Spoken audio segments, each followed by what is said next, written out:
Hello दोस्तों, स्वागत है आप सभी का बनारस ब्लॉग पार्ट 2 में। तो आज का जो वीडियो होने वाला हम लोग का पार्ट 2। आशा है कि आप लोग पार्ट 1 देख लिए होंगे। तो पार्ट 2 में हमारे साथ एक गेस्ट जुड़ चुके हैं जो हमारे साथ जो पार्ट 2 के शूट किए थे वीडियो, उनसे कुछ बात करने वाले हैं। तो कैसा लगा था आपको वहाँ पर जाने के बाद, पहली बार बनारस ट्रिप के बारे में कुछ बताइए।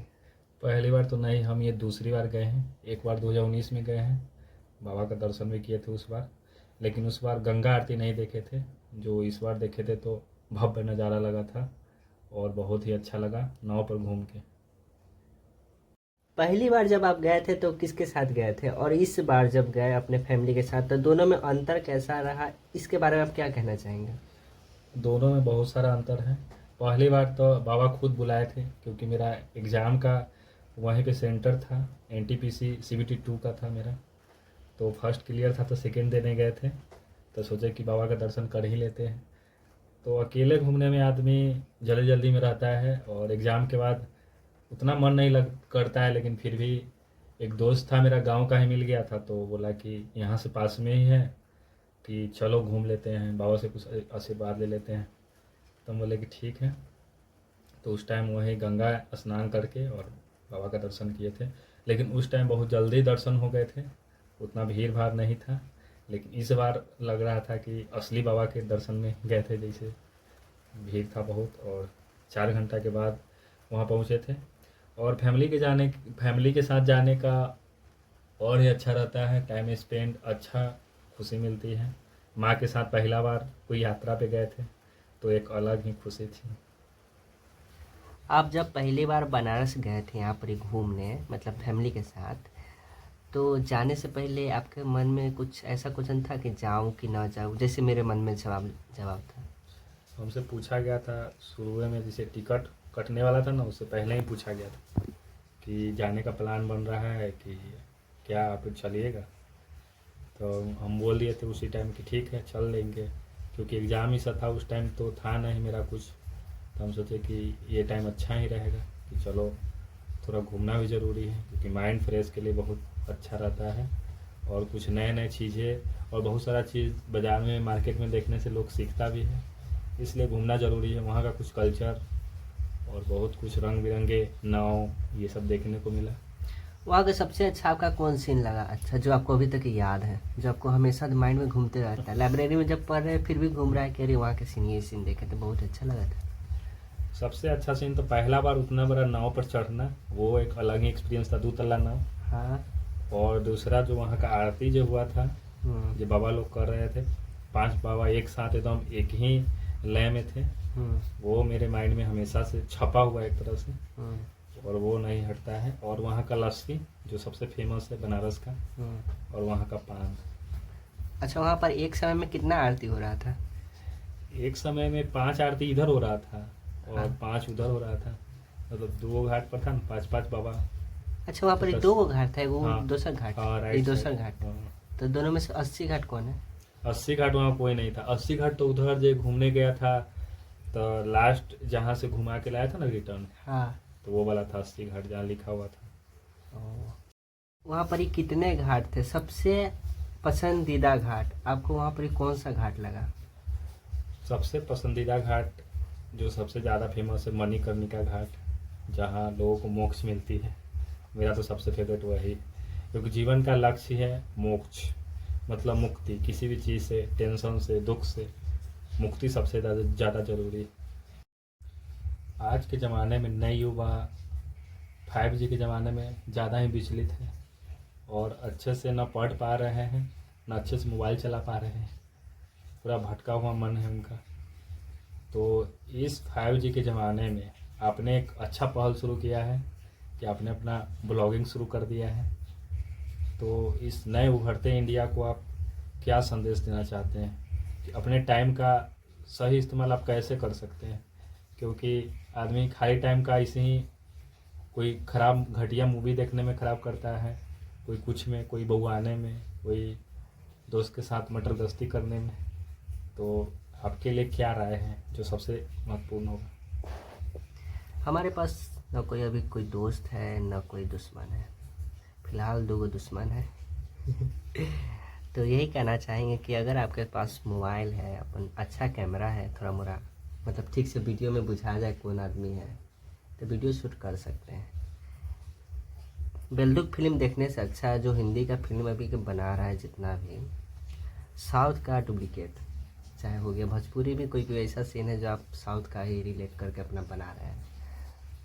थोड़ा मोड़ा कहानी चेंज रहता है, लेकिन जब फिल्म देखिएगा तो सेम सेम रहता है। तो मेरा छोटा मोटा यही क्वेश्चन है कि चोरी क्यों करता है? तो आप बताइए, चोरी क्यों करता है? चोरी इसलिए करता है क्योंकि फ्रॉडिंग का दुनिया है।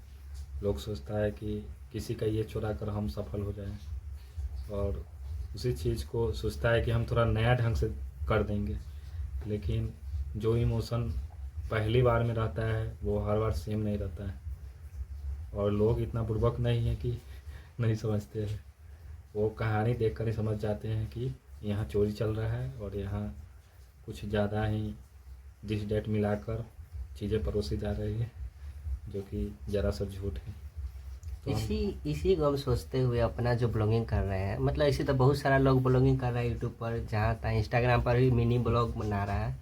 लेकिन हमारे जो ब्लॉग है इसमें ब्लॉग टाइप पर एक पॉडकास्ट हो रहा है, ठीक है, अपने आपस में बातचीत। तो ब्लॉग का भी मज़ा लीजिए और पॉडकास्ट का भी मज़ा लीजिए और कहानी का भी मज़ा लीजिए और हम लोग का माइंडसेट का भी मज़ा लीजिए। इस हिसाब से ऐसा वीडियो हम लोग क्रिएट किए। तो इस पर आपको क्या कहना है? वीडियो तो बहुत अच्छा है, बहुत मतलब ख़तरनाक लेवल का है, और मज़ा भी आ रहा है। क्योंकि कुछ दृश्य होता है आदमी देखकर, पहले के ज़माना था कि आदमी कहीं घूमने गया तो कुछ, उस टाइम मोबाइल का ज़माना नहीं था, 5G नहीं था, तो आप सिर्फ अपने जहन में जो चीज़ें बैठा चुके हैं उसी को बार बार याद करके आप उसे रिवाइंड कर सकते हैं। लेकिन अब ज़माना बहुत आगे चल चुका है। आप जो कुछ भी चाहते हैं जिसको लॉन्ग टर्म तक आप अपने मोबाइल में सेव कर सकते हैं, या वीडियो के ज़रिए आप अपने चैनल पर डाल सकते हैं, जो लंबे समय तक, जब तक यूट्यूब रहेगा तब तक रहेगा आपके साथ, और आपकी यादों को ताज़ा रखेगा। आप जब एक बार वीडियो देखिएगा आपको सब कुछ याद आ जाएगा। और साथ ही साथ और भी लोग हैं जो घूमना पसंद करते हैं या ये सब ब्लॉगिंग पसंद करते हैं, उनके लिए भी कुछ नए आइडिया हम लोग दे सकते हैं, जो वो लोग भी हमसे कुछ सीख सकते हैं। तो वही है, ज्ञान बांटने का काम है जो आगे चलता रहे। यही मेरा जवाब था, जो आपने जितना बोले यही मेरा जवाब था, जो आपको मिल चुका है। जो अब हम बताते हैं कि जो अभी के नया जनरेशन के जो बच्चा सा है, मोबाइल में जो कथी होता है, गेम हो गया, चाहे वीडियो हो गया, चाहे जो फिल्म के बारे में बताया शॉर्ट्स था, हो हाँ, गया। तो मेरा माइंड में जो क्रिएट चलता है कि हम एक फिल्म शूटिंग कर सकते हैं, इसलिए उस लेवल के सोच के पार्ट 1 और पार्ट 2 रिलीज किए हैं। भले ही उतना ठीक ठाक नहीं था, लेकिन हमारा हिसाब से 30 से 40% वीडियो हमारा ठीक ठाक रहा था। उस हिसाब से अपन वीडियो बनाए और अपलोड किए। भले ही हमारा इस पर, इस चैनल पर व्यू से मतलब नहीं है, बस हम अपना कंटेंट दे रहे हैं। इस पर आपको क्या कहना है? देखिए, गीता में भी लिखा हुआ है कि कर्म करते जाओ और फल की इच्छा मत करो। तो निष्काम होकर के बस अपने कर्म को देखना है आगे, और भगवान को अपने सब कुछ समर्पित कर देना है। देने वाले ऊपर है, हम लोग कुछ नहीं जानते आगे क्या होगा, भविष्य में क्या होगा, किसी को कल का पता नहीं। और हम एक वीडियो डालेंगे और वायरल हो जाएगा ये तो मुझे भी पता नहीं। लेकिन वही है, जो अपना काम है वो हम लोग करे हैं, अपना इसमें 100% दिए हैं, बाकी भगवान की इच्छा है। और कोई भी काम करो ना तो उसमें कभी ये मत सोचो कि हमको इससे बहुत बड़ा चीज़ मिल जाएगा। बस ये देखो कि हमको ये चीज़ अपने दिल से कर देना है, बस यही है। अपना 100% देना सीखो। तो यही सोच के हम अपना वीडियो, अपन जो ये चैनल बनाया है, ऐसे तो बहुत सारा मेरा चैनल है, एगो दूगो है ना, एजुकेशनल चैनल भी है, ब्लॉगिंग वाला चैनल है, कुछ सीक्रेट चैनल है जो घर वाला के नहीं पता है और बाहर के भी लोग के नहीं पता उतना, लेकिन कुछ दोस्तों के ही पता है, ठीक है। तो उस चैनल पर थोड़ा मोरा सीक्रेट वाला वीडियो डलाता है, जैसे कुछ सिखाना हो, कैसे थंबनेल बनाए, इस के बारे में उसे अपन, ठीक है। इसी के बीच हम आपको से एक क्वेश्चन पूछना जा रहे हैं कि जब आरती शुरू होने वाली थी उससे पहले आपका दिमाग में क्या चीज़ चल रहा था? मेरे दिमाग में तो ऐसे कुछ ज़्यादा ख्याल नहीं चल रहा था। हम बस इंतज़ार कर रहे थे कि कब वो पल आएगा कि हम वो झलक देख पाएंगे, जिसके लिए वहाँ 50,000 आदमी इंतज़ार कर रहे थे। आधा से ज़्यादा आदमी तो नाव पर ही इंतज़ार कर रहे थे, और कुछ वहाँ पीछे जो आपको दिख रहे हैं वो जो होता है ना सीढ़ी बना हुआ होता है घाट पे, उस पर बैठ कर इंतज़ार कर रहे होते हैं। तो ज़्यादा कुछ नहीं चल रहा था, बस ये सोच रहे थे कि हाँ आरती कैसा होता है, जैसे पेपर में न्यूज़ में या वीडियो में कहीं हल्का फुल्का देख रखे थे, लेकिन पहला बार रियल देखें उसका उसका जो व्यू है उसको हम बयां नहीं कर सकते हैं। हम तो चाहेंगे कि आप भी जाइए कभी और शाम तक रुक कर वहाँ उन चीज़ों का लुत्फ़ उठाए जो सदियों से चला आ रहा है और बहुत धार्मिक है। और अगर जाए तो अपने घर वालों के साथ जाए। हाँ ये भी है, घर वाले के साथ जाइएगा, आपका जो खुशी है वो 4 चांद लग जाएगा। वो आपको पीछे दिख रहा है जो अब शुरू हो चुका है या समाप्ति के कगार पर है? शुरू। हाँ शुरू हो जाएगा। देखिए वही बाबा लोग हैं जो आरती अर्चना पूजा कर रहे हैं गंगा माँ का।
तो देखिए अभी हम लोग जो खा रहे हैं वो है, आपको दिख रहा होगा साफ साफ, हम लोग खीरा खा रहे हैं। और ऐसे भी आप अगर कहीं सफ़र पे जाइएगा खासकर गर्मी के दिनों में तो आपको डिहाइड्रेशन की प्रॉब्लम होगी, और उसके लिए आप वही वैसा फल खाना, उस टाइम आपको फल वही अच्छा लगेगा जो जिसमें पानी की मात्रा ज़्यादा हो, जैसे हो गया खीरा, ककड़ी हो गया, गाजर हो गया, ये सब वहाँ बहुत काम देता है। और पपीता भी आजकल बहुत फेमस है, प्लस में अनारस ये भी काम देता है। और हम लोग भी गए थे तो वहाँ हमको लगता है कि 1000-1200 के तो हम लोग पानी पी गए होंगे। जहाँ जाइए एक बोतल 20 रुपये, और बहुत पानी का खर्चा होता है। गर्मी में घूमने की फ़ायदा और ठंडा में घूमने की फ़ायदा, दोनों में ज़्यादा फ़ायदा किस में है? देखिए अगर कोई हॉलीडे प्लान करना है कहीं घूमने का तो सबसे बेस्ट टाइम होता है या तो जब ठंडा स्टार्ट हो रहा हो और गर्मी जा रहा हो, है ना, तो गर्मी स्टार्ट हो रहा हो और ठंडा जा रहा हो, उस टाइम सबसे अच्छा मौसम रहता है। जैसे मेरे ख्याल से अगर आपको प्लान बनाना नहीं है तो अक्टूबर नवंबर में प्लान बनाएं, या पूरा जाड़ा ख़त्म हो जाता है लगभग फरवरी तक, तो फरवरी मार्च के लास्ट में ये 2 महीना जो है ना घूमने के लिए सबसे बेस्ट है ना। उसमें बारिश भी उतना होता है, मौसम भी साफ रहेगा और बहुत मज़ा आएगा, उतना डिहाइड्रेशन की प्रॉब्लम भी नहीं होगी। लेकिन हम लोग बाबा जब बुलाए तब हम सब गए हैं, मतलब कि कोई बात नहीं गर्मी में ही, लेकिन तो ये बाई चांस इमरजेंसी में जाना पड़े तो कोई बात नहीं, लेकिन अगर आपको प्लानिंग के तहत जाना है तो सबसे बेस्ट यही समय है। इस पर आपका क्या राय है? मेरा राय तो सीधा सीधी जब बुलाहट आए सीधा निकल देना है। जैसे कि हमको तो हम लाइब्रेरी से आए, हाफ पैंट में निकल गए थे, ठीक है। गंगा जी में नहा करके आपको कैसा लगा था? देखिए गंगा जी चाहे नदी में नहाने का बात कुछ और है। आप घर पे कितना भी नहा लीजिए, शावर चला लीजिए, एकदम नदी में ही बैठल रहिए पानी भर के, लेकिन उतना मज़ा नहीं आएगा जितना वहाँ है, क्योंकि वहाँ चलती पानी होती है और कहा जाता है कि नदी हिमालय से निकलती है और हज़ारों जड़ी बूटियों से होकर निकलती है। तो जैसे ही हम लोग डुबकी लगाते हैं तो उन जड़ी बूटी का पॉजिटिव एनर्जी हम लोग के अंदर महसूस होता है, और जिस कारण हम लोग का थकान, गर्मी, गुस्सा, आलस सब खत्म हो जाता है। आप देखिएगा गंगा जी में नहाने के जस्ट बाद कितना फुर्ती होता है शरीर में, और घर पे आप कितना भी नहा लीजिए वही आलस, वही चीज़ रहता है। अच्छा, बहुत लोग ऐसे हैं जो गंगा जी तक जा करके न नहा के आते हैं, उनके बारे में आपको क्या कहना है? कुछ लोग डरते भी हैं कि कहूँ गंगा माँ अपने साथ ही ना ले जाए मुझे। हाँ। तो ये डर के कारण नहीं जाना चाहते हैं। और कुछ लोग जैसे मौसम पर भी डिपेंड करता है, कुछ लोगों का जाड़ा में पानी से बहुत डर लगता है, तो कि जाएंगे तो गल जाएगा मेरा शरीर, बहुत ठंडा है ये है, तो इस वजह से नहीं जाते। और कुछ लोग ये भी है कि हम तो भाई बाबू माई की एक हैं, हम कहला जाए, तो उस वजह से भी नहीं जाते। अन्य भक्तों के बारे में कुछ आपको कहना है? अंध भक्त तो है ही इस दुनिया में बहुत सारे, जो बिना कुछ जाने समझे या तो दान दे आते हैं, नहीं तो कोई बाबा की बातों में आ जाते हैं, झांसा में आ जाते हैं, जिसका अपना बहुत सारा नुकसान कराते हैं। इसलिए अगर आपको कोई भी चीज़ करना है तो उसके लिए उससे पहले आप उसका जांच कर लीजिए, पूछिए, पहले क्वेश्चन कीजिए आखिर है क्या चीज़, तो आप उन चीज़ में पढ़िए। बाबा भगवान तो नहीं होते हैं कि हर बात आपको सच ही बता दें, तो इन सब से दूर रहना चाहिए। खासकर अगर पढ़े लिखे हैं तो भाई अपने मेहनत पर भरोसा रखो, कोई बाबू बाबा ये सब कुछ नहीं होता है। बस यही हम कहना चाहेंगे। इसी के साथ इस वीडियो में हम आपको बताने वाले हैं कि पटना से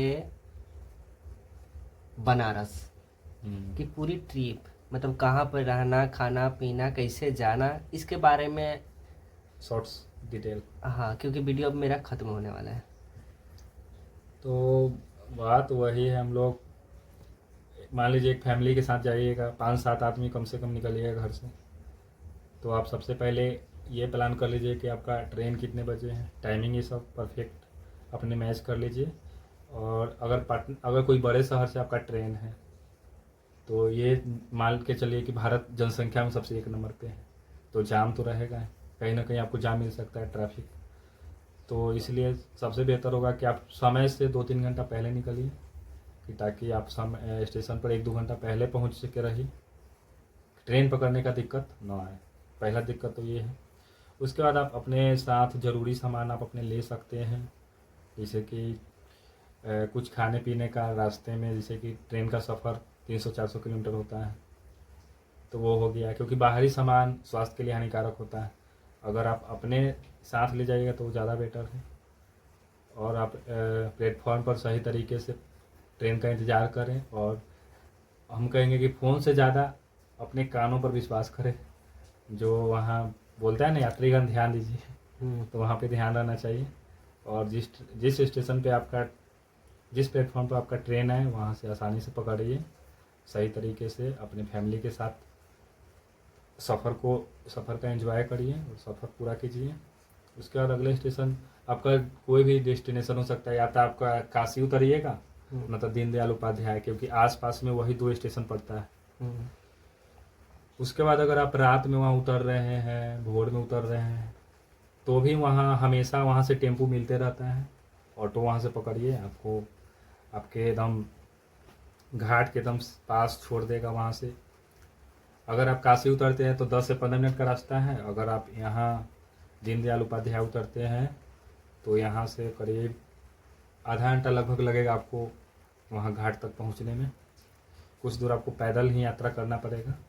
कुछ दूर की बहुत दूर? कुछ दूर वही एवरेज 3 किलोमीटर होगा वहाँ से एक अंदाज। नहीं, अगर कोई जाता है काशी पटना से तो उसको कितना चलना पड़ेगा, कितना किलोमीटर मैक्सिमम चलना पड़ेगा? अगर आप कहीं भी सफ़र पे जा रहे हैं तो असली मज़ा पैदल ही सफ़र करने में है। क्योंकि पहले के ज़माना में ऋषि मुनि सब दक्षिण भारत से शुरू करते थे, पूरा उत्तर हिमालय तक चल जाते थे सिर्फ अपने पैरों के बदौलत। तो अगर आप शहर पे मतलब सफ़र पे जा रहे हैं तो आप ये मान के चलिए कि आपको पैदल नहीं हो तो 10-15 किलोमीटर चलने की क्षमता होनी चाहिए। आप अपना मेडिकली फिटनेस देख लें अपने हिसाब से कि हम कितने फिट हैं, चल पाएंगे या नहीं। तो इतना तो चलना ही पड़ेगा मेरे ख्याल से। अगर जिसको प्रॉब्लम है, चलने में दिक्कत हो तो उसके लिए क्या आप सुझाव देंगे? उसके लिए यही है कि आप अपने फैमिली जो है, अगर कोई सपोर्ट है तो वो ले जाए आपको टान के खींच के, और नहीं तो वहाँ ऑप्शन मिलता है, या तो आप कोई क्या बोलते हैं रिक्शा भी कर सकते हैं, या वहाँ पे एक हाथ गाड़ी टाइप के रहता था ना, जैसे कि व्हील चेयर टाइप पर बैठा के ले जाता है, वैसा भी मिल सकता है वहाँ। अगर आप 1-2 साल बाद जाइएगा तो वहाँ रोपवे चालू हो जाएगा, आपको डायरेक्ट वहाँ से स्टेशन से उठाएगा काशी से, और डायरेक्ट आपको काशी विश्वनाथ के गेट पर छोड़ देगा। वहाँ से आपके लिए सफ़र बहुत आसान हो जाएगा। तो अभी वहाँ काम चल रहा है। लास्ट लाइन, आपको कुछ कहना है जो आपको दिल में बात छुपी हुई हो? दिल में तो बहुत बात, लेकिन कहेंगे यही कि जीवन एक ही मिला है, और इसको ऐसे गंवाने से अच्छा है आप कहीं एक जगह रहने से अच्छा है भटकते रहो, कहीं ना कहीं मंजिल मिल जाए। क्योंकि घूमने से ना बहुत सारा आइडिया दिमाग खुलता है। तो अगर आपका लाइफ लगता है कि रुका हुआ है, मुझसे कुछ नहीं हो रहा है, आप पहले एक बार घर छोड़िए और अच्छे अच्छे जगह जाने की कोशिश करिए। कहीं ना कोई आइडिया आपको ज़रूर मिलेगा, मुझे पूरी उम्मीद है। क्योंकि घर पे माइंड बंधा हुआ रहता है। बस यही।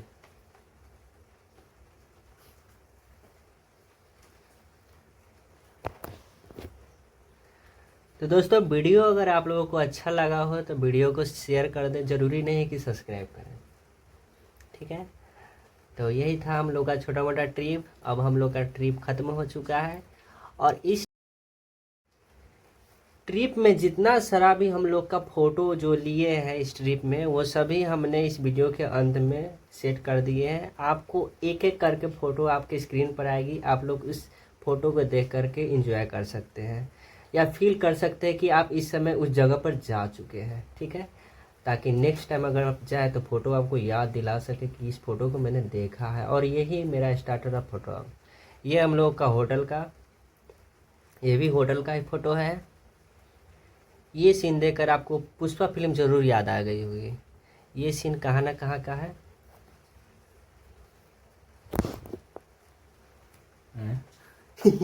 बोलो ना कुछ। सीन देखकर आप आइडिया भी ले सकते हैं कि हम कौन कौन पिक्चर कैसा फोटोग्राफर कर सकते हैं। आइडिया भी आप लोगों का मिलेगा। देखिए हम लोग नाव पर से भी अच्छा अच्छा व्यू लिए हैं। ये कोई पोर्ट है, कोई राजा का। कुछ कुछ पोर्ट को वहाँ होटल ही बना दिया गया है। पोर्ट नहीं, फोर्ट, FORT। वो है पोर्ट माने कथी होता जैसे लाल किला। है? वो फोर्ट होने। किला है एक तरह से। हाँ, हिंदी अब हम लोग का हिंदी ही ठीक है भाई, अंग्रेज किला। नहीं बनना। कभी कभी हम लोग कुछ वर्ड इंग्लिश बोल देते हैं बोलचाल की भाषा में, पर अंग्रेज नहीं है। सबसे अच्छा व्यू तो हमको नदी का ही लगा। जो ये नाव का सीन बहुत खतरनाक था। देखिए कितने सारा नाव है, सभी पे आदमी, छोटा से लेकर बड़ा नाव सब फुल हो जाता है उस टाइम। और ये आपको ड्रेस मिल जाएगा बचाव के लिए। उतना काम तो नहीं है करता है, लेकिन बस 100 पीस है। क्योंकि एक दुर्घटना भी हुआ था मुंबई में। मुंबई में नहीं हुआ था, कहाँ? मध्य प्रदेश में हुआ था, अच्छा। जो कि बहुत दिल दहला देने वाली थी। तो ये रिक्सी भी होता है, और एक ही तो जीवन है, बस जी लेना है। अच्छा, जाते जाते वीडियो के लास्ट में एक शायरी हो जाए जो आपका फेवरेट शायरी है। फेवरेट शायरी जो आपको हमेशा याद आता है, करना है कुछ, करना क्या करना है कोई शायरी मोटिवेशनल। अगर आपका कोई सही काम है, ये शायरी है। सही काम को अगर करना है तो कर देना है, कल पर मत छोड़ना है। ये तो चोरी मारे हैं शायरी। दोस्तों, ये शायरी जो चोरी किया गया अभी तुरंत, ये शायरी है 4% जी का, ठीक है। तो शायरी कुछ ऐसा बताइए जो आपके डायरी में हो और आपको अभी पता ना। क्योंकि हम शायर नहीं, हम बस रियलिटी बेस पर चलते हैं, कभी शायरी करने की कोशिश नहीं की। ठीक है, तो वीडियो को यहीं बस समाप्त एक गाना हमको याद है, सुना दीजिए। वही वाला। आगे कोई हाँ। ये लोगों का भोजपुरी टोन है। ठीक है, भोजपुरी अच्छी बात है, लेकिन